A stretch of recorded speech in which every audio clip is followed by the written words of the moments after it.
Hey everybody, this is Peter with Tabletop Gaming Guild, and today we're going to take a quick look at another role-playing game. Today specifically we are looking at Call of Cthulhu, the Quick Start rules from Chaosium Inc. So these are the Quick Start rules for the 7th edition of Call of Cthulhu, which was released in 2021. So as of the time of this recording, about 3 years ago, and that was for the 40th anniversary of Call of Cthulhu. The game began in 1981, and here we are in 2024. The game's been around now for 43 years, 43 wonderful years of mystery horror themed role-playing. Today, as we focus on this video, I'm just going to go over a couple of the things that I think make this game stand out for me as compared to other role-playing games that I have played. I'm not doing a huge deep dive on all of the rules. This is specifically a quick start guide. The rules themselves only take up probably about 10 or 13 pages of this book. The rest of it is taken up by a short playable scenario and 5 pre-generated characters. So I'm just going to touch on the things that I felt really make it stand out to me. But before we do that, I do want to say if you like what you see and you want to give it a try yourself, you can head over to chaosium.com, and then up towards the left-hand side of the page, you're going to click on Free Stuff, and then go down here to Cthulhu Quick Start. Click on that, and then you will see a link where you can download this free 50-page PDF for yourself and try it out at your table with your players to see if it is a game that you would like to invest even more money in and play in like a campaign or something. So, if you've never played a Cthulhu game before, real quick overview, H.P. Lovecraft wrote this huge mythos of alien, otherworldly creatures inhabiting the world, mostly in kind of this Prohibition era. And all of the main characters, the playable characters in this game, they are investigators who are investigating these mysteries, and inside the mysteries you are going to find horrors that are going to drive them mad. But hopefully they can overcome the evil before they lose their sanity. So that's kind of the overview here of the Cthulhu mythos and the game that you might be playing if you decide to check this game out. In this game, for the 40th anniversary, we do have a couple of things. You can play a more modern scenario if you would like and play a modern day investigator, or you can again go back in time to the 1920s and you can play that era if you would like as well. The art on the cover you can obviously see is more for that 1920s era. We're going to go ahead now though, and I'm going to scroll down to page, I believe it's page 10, where I'm going to talk about some of the things that I felt like really make this specific version of Call of Cthulhu stand out to me. And that is the fact that with Chaosium games, we're doing a D100 system rather than a D20 system. Lots of you may have played D20 before. Some of you may have played D100. But when I say that, here's what I mean. You're going to be rolling 2 10-sided dice. One of the dice, the first one, will be your tens unit. So if you roll a 1, that's a 10. If you roll a 2, that's a 20. 3 is a 30, and so on. Your second die is going to be your singles unit. So a 1 is a 1, a 2 is a 2, a 3 is a 3. If you roll a 3 and a 3, you've rolled a 33. If you roll a 5 and a 2, you've rolled a 52. So that's the D100 system in a nutshell. And in this game, you are doing, like a lot of other games, you're going to be taking actions. Those actions relate to a skill or a characteristic that's on your character sheet. And so if you're trying to bust a door down, you might be using your strength. And depending on how difficult that action is, it's going to take on one of 3 difficulty levels. It's either a regular difficulty, or a hard difficulty, or an extreme difficulty, and that's discussed here on page 10. The idea being that when you roll for a regular difficulty challenge, you're going to be trying to roll on the D100 your skill level or below. So if your skill level is an 80, then you're going to try to roll an 80 or less for a regular difficulty challenge. If the challenge is deemed to be hard rather than regular, then you're going to be trying to roll half or less than your skill level. So again, if your skill is 80 and all of a sudden it's a hard difficulty, then now you are trying to roll a 40 or less. And then if the difficulty is actually deemed extremely difficult, then you're going to be trying to roll 1/5 of the skill value or less. Now, if you are like me, fractions are the bane of your existence, then to make it a little bit easier, we're going to scroll down to one of the pre-made character sheets here in the game. So right here we have a 1920s era investigator, and we can see their characteristics, and we see their numbers here. And then we see skills below that, tons and tons of skills there. But we're going to take a focus on the characteristics portion because it is already pre-filled out for us. We'll take a quick look at that. So like I was saying, with the example of a strength skill check, then we are going to roll with this character, again, an 80 or below. Or if it is a hard difficulty, then it's going to be a 40 or below. Or, like I said, if it's an extreme, it's 1/5 of the value. And so it's already filled out for you here. And 1/5 of 80 is 16 or below. So you can see, since you're rolling a D100, it's going to be easier to roll those bigger numbers. It's very likely you're going to be rolling big numbers.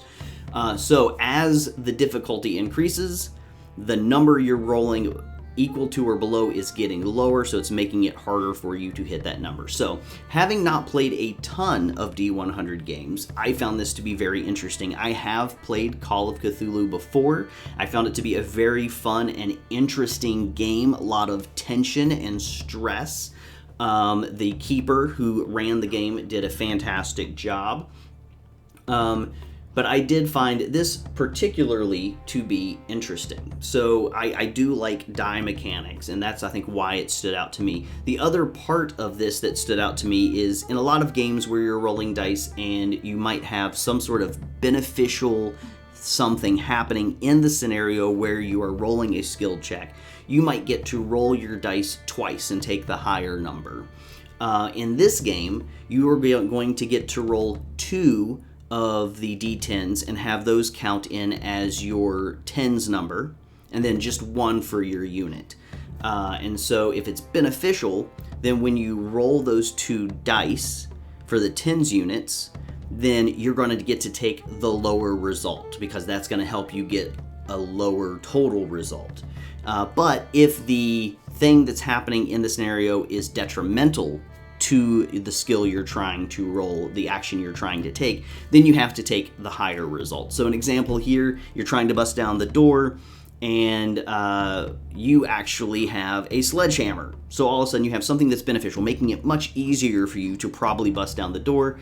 Then you get to roll the 2 D10s. One of them is a 9, one of them is a 7.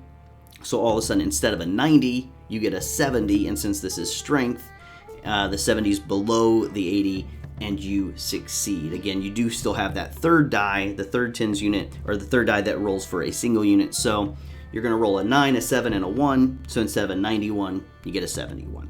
And vice versa, you're trying to bust down the door, but you have nothing but your bare fists, and it's going to be really difficult. So you roll the 9, the 7, and the 1, and you get a 91 instead of the 71. So I found that to be a really interesting way to, again, take into account beneficial and detrimental things as pertaining to whatever action you're trying to take. The other thing that I found to be really interesting is how you increase your skill levels as you continue to play through the game. So this is the leveling up portion of the game. And when that comes into play, you're going to again be looking at page 10. And the way that this works is during the session that you're playing, when you successfully make a skill check, you will get to put a little check mark next to that skill. Then you can only do that once per skill, so you could have multiple check marks at the end of a scenario, but only one check mark per skill. At the end of the scenario, then you're going to be making another D100 roll. And this time, you're trying to roll equal to or above your skill level. It might actually at the end, you're looking to roll over the skill level. So not even equal to, you're just trying to roll over that skill level.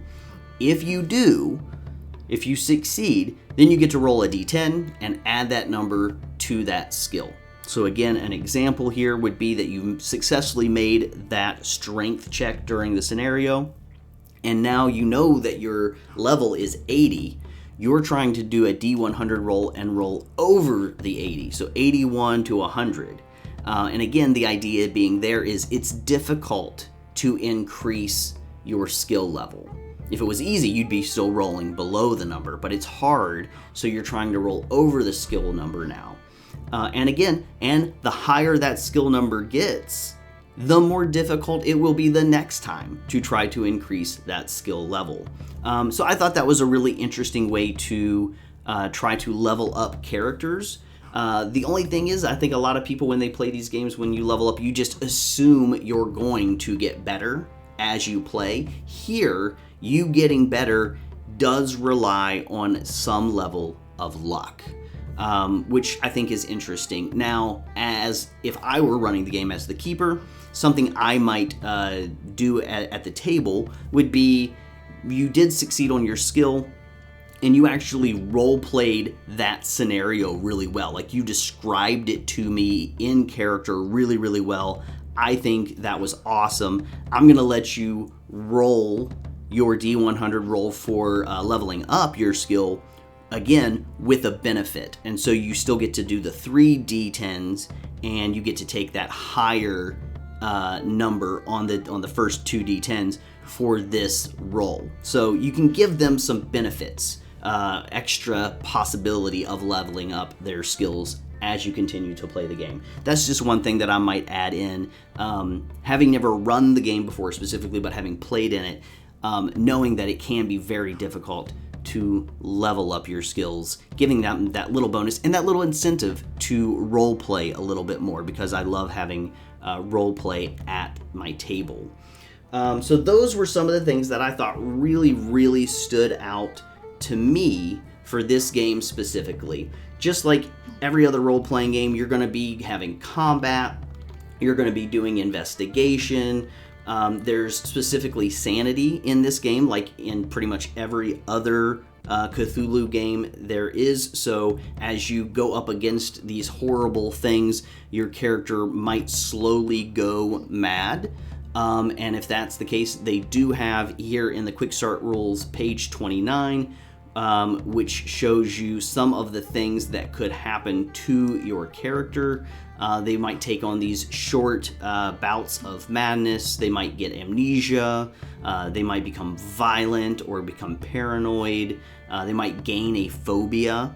So those are some of the things that are in here. I don't know that that specifically stood out to me because that's very common for a Cthulhu game.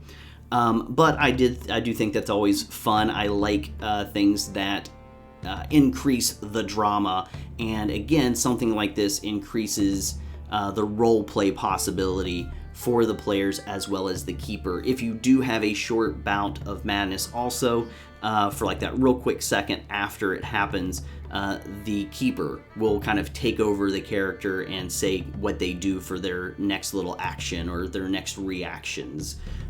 So those are some of the things that really stood out to me as I read through the Quick Start Rules for Call of Cthulhu. Again, this is for the 7th edition of the game by Chaosium.